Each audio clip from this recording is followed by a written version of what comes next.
This is Democracy Now!, democracynow.org, The War and Peace Report. I'm Amy Goodman with Juan Gonzalez. More than 40,000 asylum seekers have arrived in New York City since last spring, some sent here on buses against their will. We're going to look now at how many are pleading with New York officials to provide permanent and humane housing as well as job permits so they can make a living.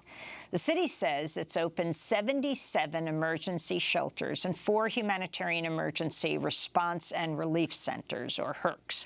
But this week, dozens of migrants have been sleeping on the sidewalk outside the Watson Hotel, not far from Times Square, right near Columbus Circle, where they were living for weeks until city officials suddenly evicted them over the weekend to move them to a remote terminal facility filled with 1,000 cots head to toe. This is Labrador, a Venezuelan asylum seeker who was evicted from the Watson Hotel. As he spoke, he held up a picture on his phone of the new site. This is like a jail. What is that? Oh, yeah, they take $1 million for immigrants programs, but they do that for us? What is that? That's no good. The new facility is at a cruise terminal in Red Hook, Brooklyn. Asylum seekers who agreed to tour it Tuesday with the Mayor's Office of Immigration Affairs said their tour confirmed it's too isolated, lacks privacy, and sufficient heat, they said.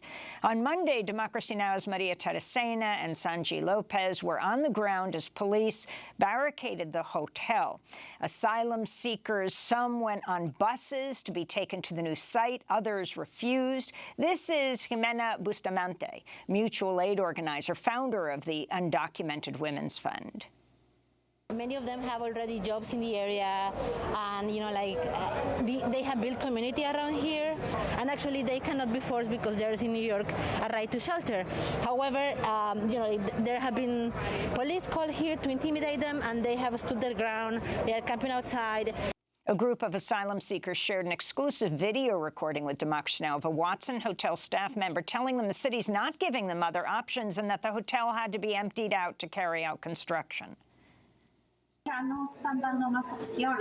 The city is not giving you any more options. They want everything here to be emptied out because they have to demolish everything. They're bringing construction crews. Well, Ivan, an asylum seeker from Venezuela, told Democracy Now! He was assaulted Sunday night by a security guard working at the Watson Hotel. He said he's been in New York for about 3 months. He trekked for thousands of miles from Venezuela to the U.S.-Mexico border, crossing through the deadly Darien jungle along the Colombia-Panama border, where several other migrants lost their lives in the journey. This is Ivan outside the Watson Hotel Monday afternoon. I was filming the men who were being loaded onto the buses. Several of us were filming them when the security guard, a staff member from the Watson Hotel, assaulted me. He tried to take my cell phone. When I tried to move it away from him, he punched me back here. He punched me really hard. This is a very unfortunate situation, that they're mistreating us when we're here because we want a better future. We came here to work, to provide a better life for our families. Everything we've endured has really taken a toll. We don't have anywhere to sleep, but our faith is still strong.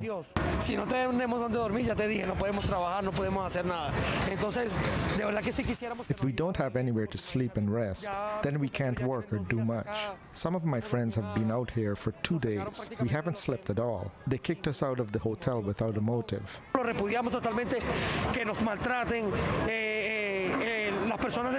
We denounce the abuse from the guards at the hotel, their disrespect.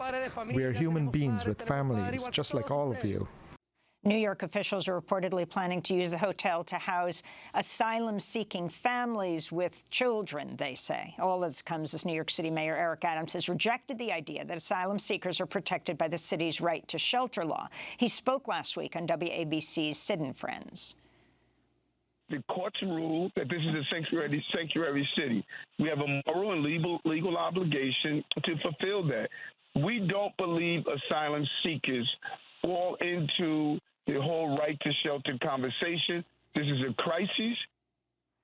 For more, we're joined by Josh Goldfein, staff attorney for the Legal Aid Society's Homeless Rights Project. We welcome you to Democracy Now!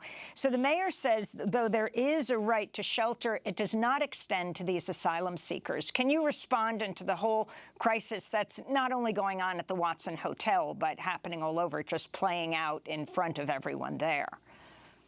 I mean, just to clarify, I think the mayor was referring specifically to rules around who gets a bed when. The City Hall and the mayor himself, I think, later clarified that they were not saying that the asylum seekers don't have a right to shelter. They just are concerned that the city won't be able to comply with various requirements about, for instance, what time somebody has to get a bed or how long they can be kept waiting in an application office. They were not saying that they don't believe that asylum seekers somehow are not people entitled to shelter the way everyone else is. But I think what we're seeing here is the result of failure of government on every level. I mean, obviously, we'd have to start with climate change and immigration policy. The federal government could make all of this go away in a second by giving these folks work authorization. You heard that people just want to work. They already are working. Many people are working off the books and being taken advantage of in that way. But if they were given work authorization, they could have on-the-books jobs, and they would, be able to leave these shelters because they'd have enough income to find a place to live. There's also a failure by the state to contribute to assisting to relocate people to other parts of the state. Certainly, the federal government should be paying for the costs of this shelter as well. But the city has access to various programs that it developed to move people into permanent housing.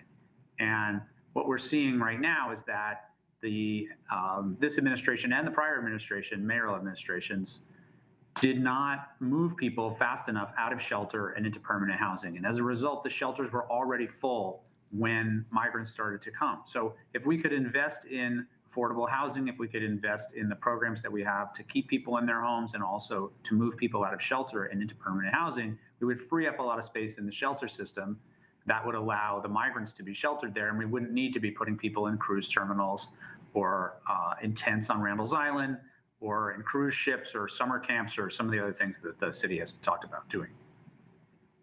But Josh, the sheer number of people that have come to New York, more than 40,000, that's the size of a small city. To what degree is the federal government responsible for being able to assist localities? Because obviously it's not just New York, Chicago, Philadelphia, many of the major northern cities are suddenly, as people are being bused from Texas and Florida here, have encountered huge numbers like they haven't seen in quite a while in terms of people needing temporary shelter. What's the responsibility of the federal government in this?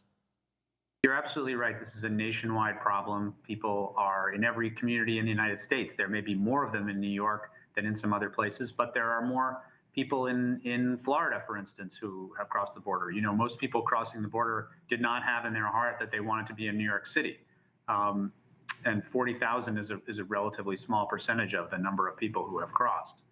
The federal government, again, could just solve this problem immediately by giving people work authorization. We have labor shortages in this country, and we have a group of people who are here who are legally entitled to be here because they have a pending asylum claim, and they need to be able to support themselves. So it would be a win-win if we were just to give people the opportunity to work legally on the books and not be exploited, rather than forcing them into the shadow economy, because obviously people are going to need income while they're here. They're going to find something to do to gain income.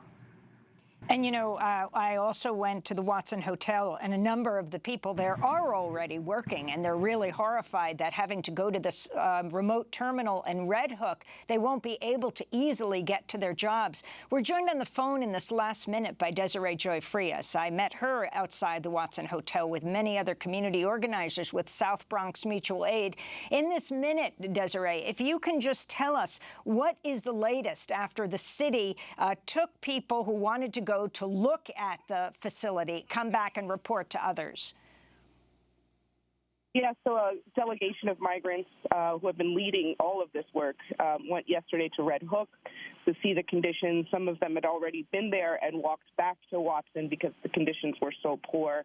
Videos have been circulating on WhatsApp of the conditions inside. There's only 4 showers for over 500 people. There's not enough running water. The beds are head to tail.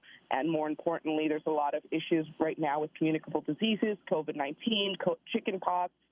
We've been dealing with these outbreaks at the 25 shelters we serve across New York City. And I understand the interest to want to house migrant families, but you can't create a second class of citizens just because they're asylum seekers, just because they're single men, and put them in a different kind of shelter, a detention camp, just because they're single men. So will they stay outside the Watson at this point where they were camped out over the last few days after being evicted from the hotel? Yeah, I'm here with one of the migrants as well in the car, and he has told me that the call right now for migrants is to be allowed back into their rooms at the Watson, to be put into permanent housing, not just shelter to shelter. We keep shuffling people around like they're not real human beings with lives and needs and health. They need everyone. All New Yorkers have a right to permanent, stable housing. And like the attorney said on the call earlier, they're not moving people fast enough from the shelters. Desiree Joy Frías, we want to thank you for being with us, community organizer with South Bronx Mutual Aid, helping folks outside the Watson Hotel, and Josh Goldfein, staff attorney for the Legal Aid Society. That does it for our show. Special thanks to Maria Teresina and Sanji Lopez. I'm Amy Goodman with Juan Gonzalez.